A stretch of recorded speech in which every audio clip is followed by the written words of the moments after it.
শোন, মানুষের কাছে হইতে আছে তুমি নাকি খুব চাপা বাইরে হইলে শিখছাও। কই চাপা বাইরাতে যাবো কে? তোমার চাপা তাপে নাকি কোনো জায়গায় কারো বেলি থাকতেছে না। কি কর না কর কি আর চাপা বাইরে? তুমি গল্প বেজা খাইতেছাও বললে তে আমাকে একটা গল্প শোনাও দেই। তুমি কিরম গল্প বাজলো কইছো দেই, আমার লাহান লোকের কাজ করো দেই। শুনেন দাদা, তাহলে একটা গল্প কই। কাও। এক সাপ গেছে এক পীরের কাছে মুড়ি দেবার। হ্যাঁ। তো পীর কইতেছে, বাবা আমি তো সাপ টাপ মুড়িদ করি না, তুমি চলে যাও। সাপই গেছে পীরের কাছে। হ্যাঁ, সাপই গেছে পীরের কাছে।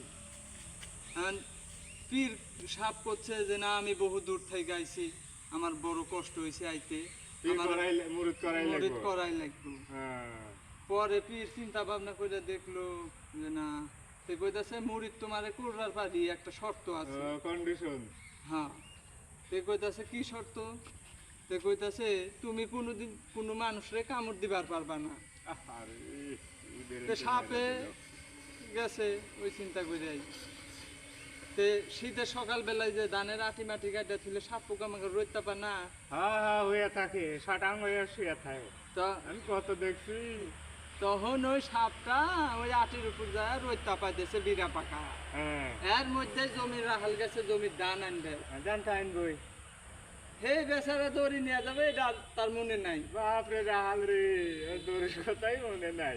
কও পরে কি হয়েছে? পরে ওই সাপ রে যা দৌড়ছে, বিড়া বাহে আছে মনে করছে এটাই এটাই দড়ি। আর সাপের এদিকে পীরে মানা করছে কামড় দেওয়া যাবে। আরে পেছে পড়ে গেছে রে সাপ। অমনি গাল লেজ ভাঙ্গে হ্যাঁ দড়ি বোঝা বাঁধা। বান্ধা লিয়ে আইছে। কও কি? তখন ওই সাপ পীরের কাছে যায় আর রাগ দেখাইতেছে, হ্যাঁ হ্যাঁ আপনার এই মুরিদ করার স্টাইল দেখেন তো, আপনার কথা হই না, কামড় দি নাই, আমার গাল লেজ ভাঙ্গে কি করছে। সেই মুরিদ।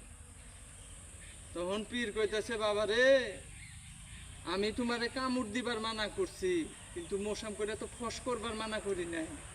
তুমি যদি ফস করতে তে তো সেই জায়গা দৌড় দেয়। তে পীরে কি কইলো এটা আগে বুঝুন লাগবে।